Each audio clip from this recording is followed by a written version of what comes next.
this is Julia Lippert. I'm a registered psychotherapist with Blue Oaks Counseling and Wellness. And I'm here today with Michaela Heron, who's a registered dietitian. Hi, Michaela. Now, Michaela, you hold a Bachelor of Science in Foods and Nutrition from Brescia University College, as well as a Master's of Science in Foods and Nutrition from Brescia. And you've also been trained in the FODMAP diet. Welcome. Tell me a little bit about the work that you now do with clients at Blue Oaks. Thank you for the warm welcome. Yeah, I do a lot of different things at Blue Oaks. My interests are gut health, intuitive eating. I work with diabetes and cardiovascular disease. I do a lot of exercise nutrition as well, and I'm passionate about that. So a lot of different areas. One area that I've been trained in, as Julia mentioned, is the FODMAP diet. And that was by Monash University. It's a certification course for dietitians that I took in the end of my internship. And it basically just gives you a lot more tools to deal with gut health and digestive issues. So IBS, IBD, constipation, diarrhea, kind of anything gut health wise. I've dealt with my own struggles that way. And I think it really ignited my passion to help other people overcome them as well. Okay, and so who are the kind of clients that will benefit from a FODMAP diet?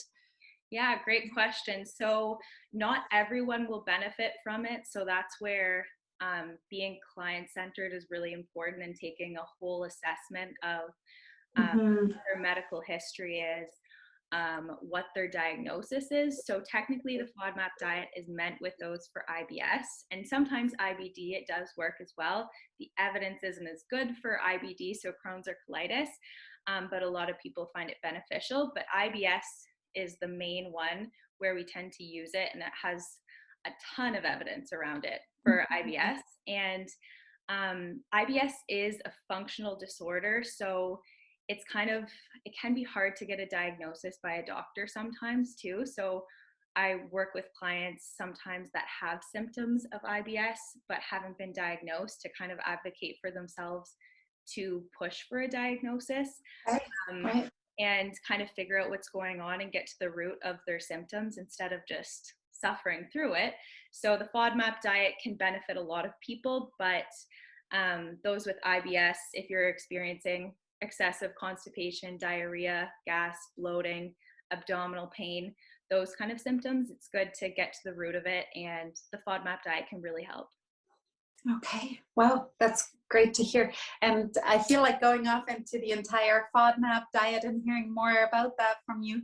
But we'll talk in the next weeks. We'll record a few more videos where we really dive into each of the different areas in which you help clients.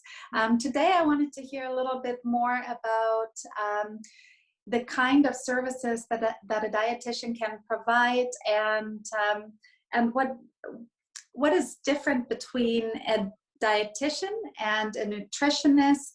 How do you distinguish that? Yeah, so this is a question that I get asked a lot, and I get called a nutritionist a lot, which it does depend based on the state you're in, the province you're in, the country. So everything I'm saying is applicable to Ontario because the regulations are different province to province and country to country. But here in Ontario, nutritionist is not a protected title, which means that anyone could call themselves a nutritionist. My dog could call himself a nutritionist if he wanted to.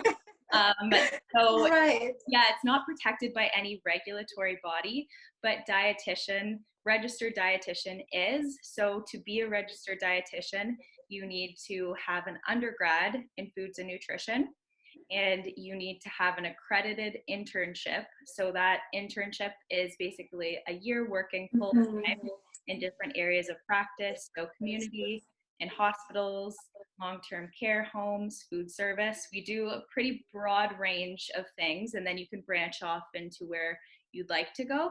So All we right. get over. And so then on top of your bachelor's and your internship, you did your master's in nutrition and food. Yeah, exactly. So you can choose, you have two options to do an internship or a combined internship and master's.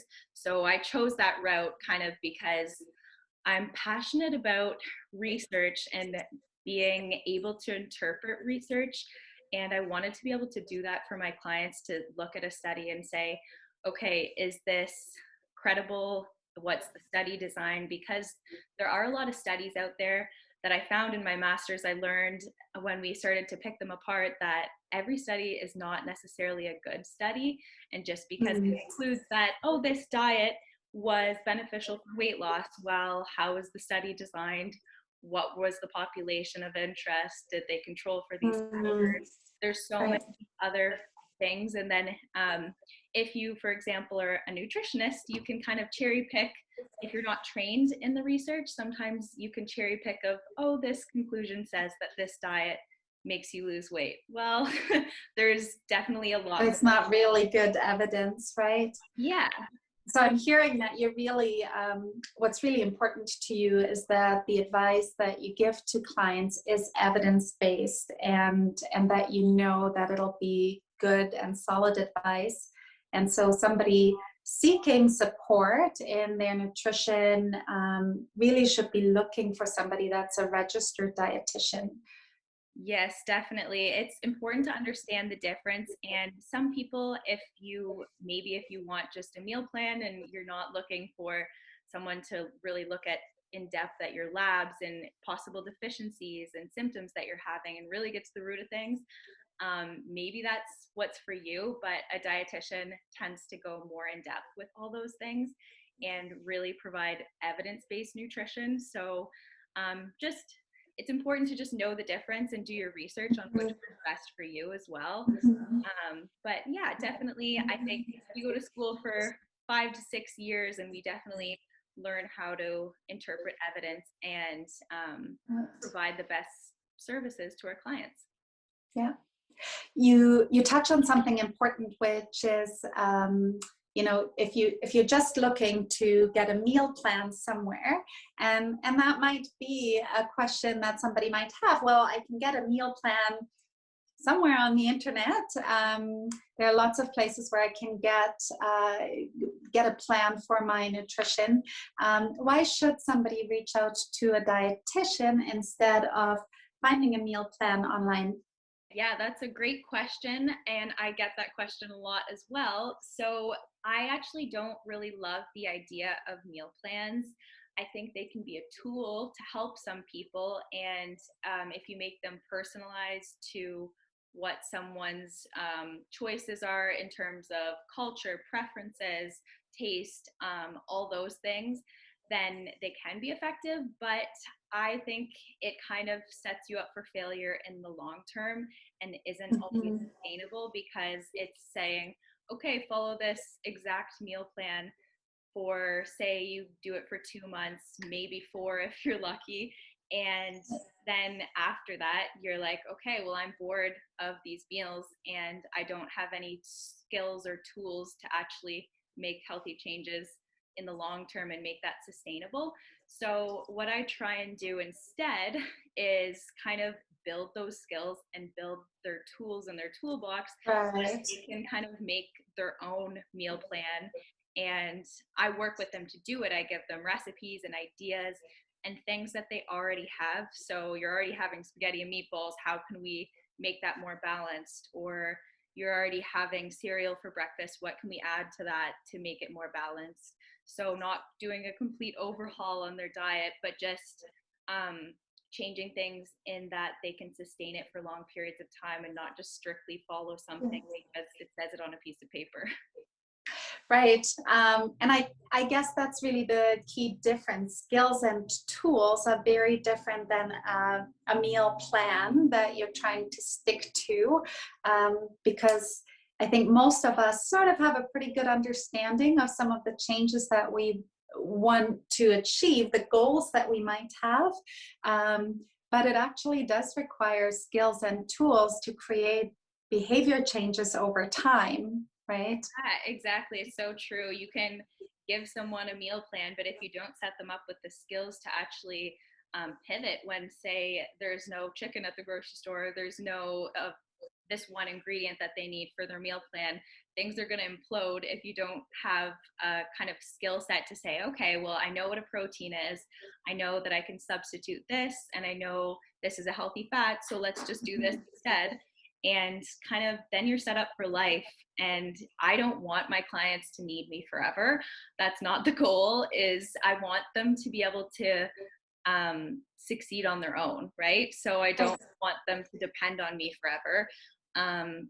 Yeah, that's kind of my goal, is to set them up for success in the long term so that they don't need my help as a crutch. They have their own skills.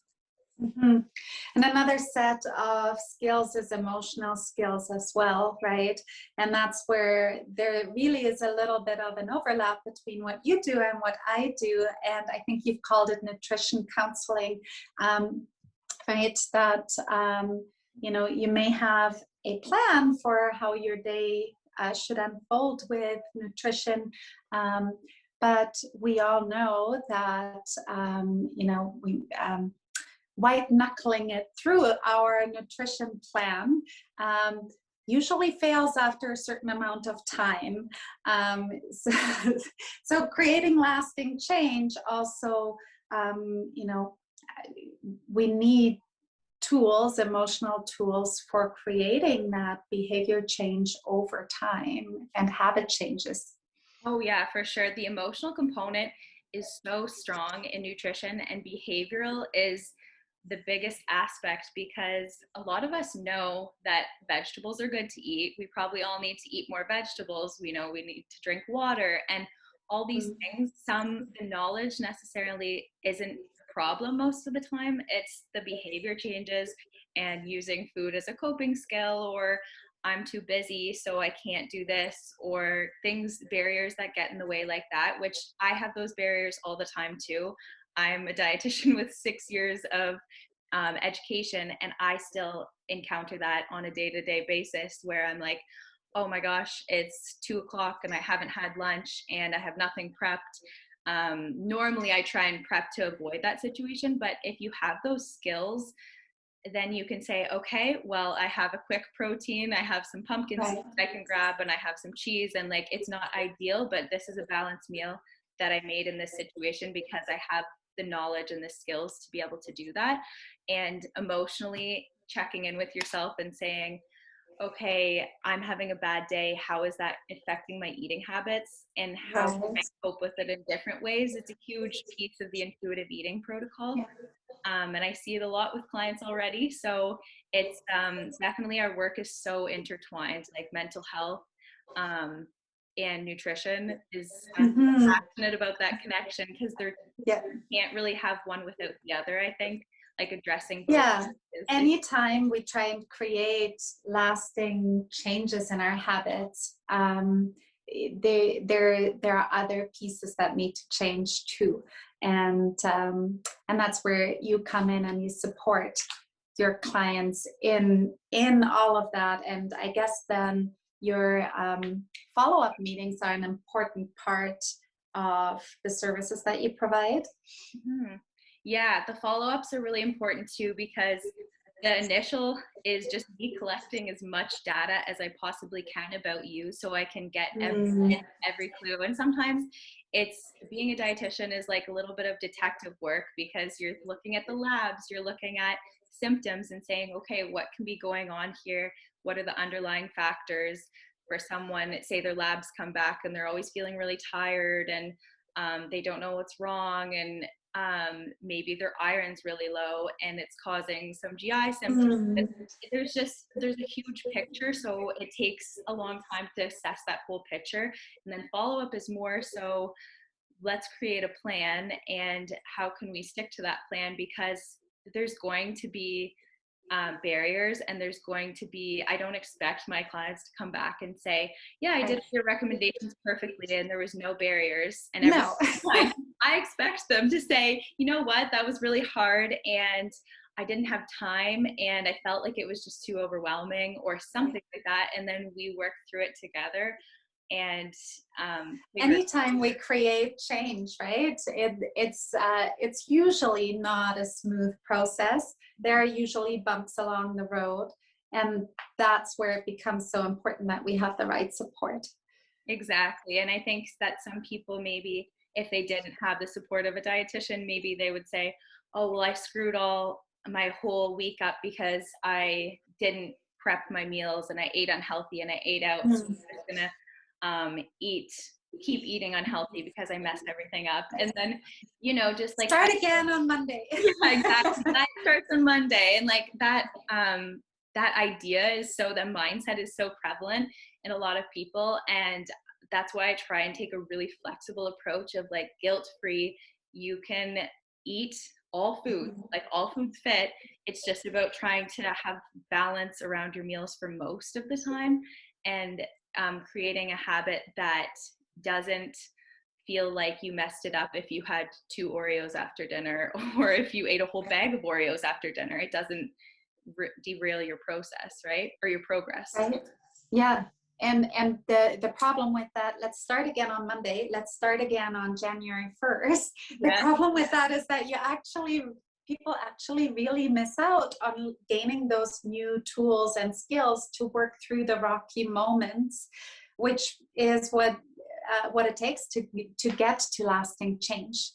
Yeah, exactly. I think working through those barriers is probably the most important part in changing your nutrition and changing your habits, because as long as you are beating yourself up and feeling guilty for a decision that you made, if it wasn't the most nutritious decision, that is just going to create a cycle of guilt, and it actually causes more overeating. And the binge restriction cycle is evidence-based. We see it time and time again. The more you restrict, you binge, you feel guilty, you do it again. It's just a cycle. So I work on having everything fit into your diet and really feeling the satisfaction factor, because sometimes we can eat a whole bag of chips and not even be like, oh, I don't remember how that tasted. It just feels like I was in a coma the whole time I was eating. Like, you just are completely, you're not mindful. That mindless eating. Yeah, so really kind of tuning into what your body needs at the time, whether it's comfort, whether it's that salty taste in your mouth, or whether it's something sweet. It's just, there's so many factors to address on that, and the emotional part is really important too. Okay. And so where can people learn more about you and the services that you provide? Yeah, on my website, on your website, on my part of it, Yes. On the team, it has a description of kind of what I'm passionate about, what my approach is like, what the process will be like. So that's a bit more of your bio on there, and that's blueoaks.ca, where people can find out more. And then there's the services section as well, right? Where if people click on the nutrition part, you describe, I think, 6 specific services and areas where you support clients. What are those 6 again? Remind me.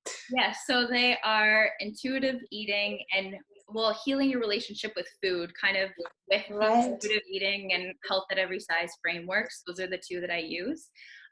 Exercise nutrition is another one.